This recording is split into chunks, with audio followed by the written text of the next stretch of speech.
सबसे पहले सभी मित्रों को जय श्री कृष्णा। आज के टॉपिक में हम ऋषि पंचमी व्रत कथा का श्रवण करते हैं।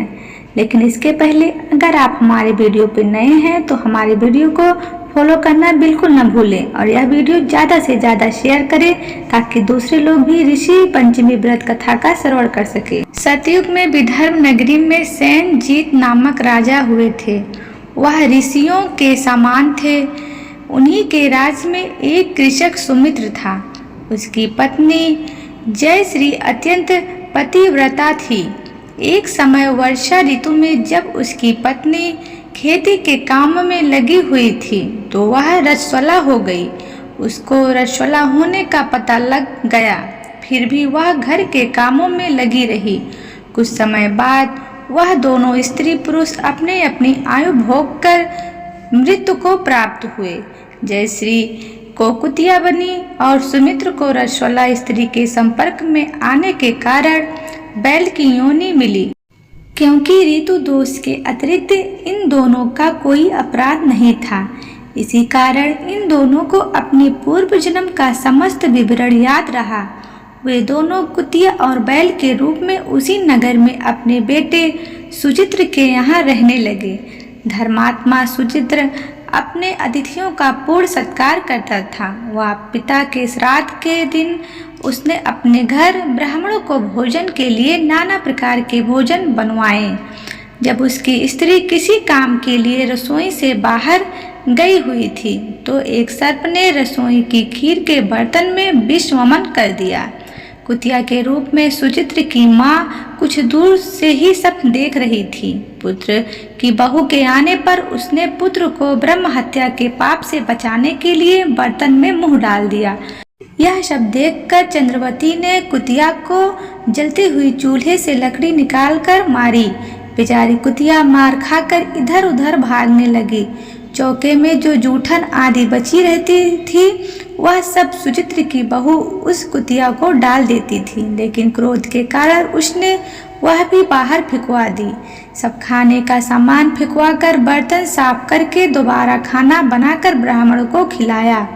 रात्रि के समय भूख से व्याकुल होकर वह कुतिया बैल के रूप में रह रहे अपने पूर्व पति के पास जाकर बोली, हे स्वामी, आज मैं तो भूख से मरी जा रही हूँ।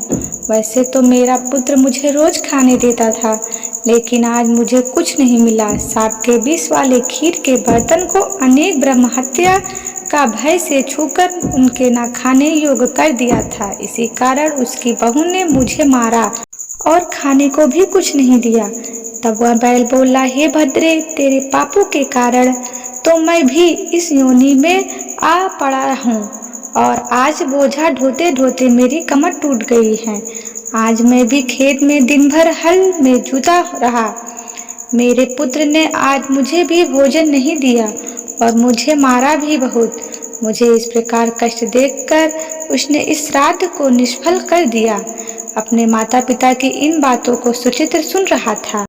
उसने उसी समय दोनों को भर पेट भोजन कराया और फिर उनके दुख से दुखी होकर वन की ओर चला गया। वन में जाकर ऋषियों से पूछा कि मेरे माता पिता किन कर्मों के कारण इन नीची योनियों को प्राप्त हुए हैं और अब किस प्रकार से उनको छुटकारा मिल सकता है।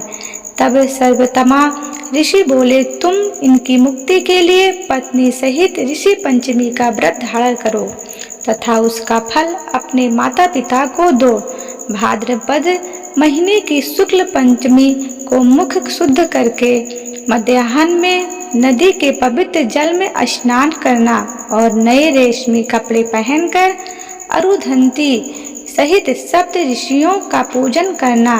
इतना सुनकर सुचित्र अपने घर लौट आया और अपनी पत्नी सहित विधि विधान से पूजन व्रत किया। उसके पुण्य से माता पिता दोनों पशु योनियों से छूट गए। इसलिए जो महिला श्रद्धा पूर्वक ऋषि पंचमी का व्रत करती है वह समस्त सांसारिक सुखों को भोगकर वैकुंठ को जाती है। बोलो ऋषि पंचमी व्रत कथा की जय। हे फ्रेंड्स, हमारा कथा आपको अच्छा लगा हो तो हमारी कथा को लाइक कीजिए और इसे ज़्यादा से ज़्यादा शेयर कीजिए ताकि दूसरे लोग भी ऋषि पंचमी व्रत कथा का श्रवण कर सके। फ्रेंड्स, हमारे इस वीडियो को आप लाइक ज़रूर कीजिए और ज़्यादा से ज़्यादा शेयर कीजिए, क्योंकि आपके एक लाइक और शेयर से हमें मोटिवेट मिलता है कि हमारे दर्शकों को हमारा यह वीडियो पसंद आ रहा है। धन्यवाद।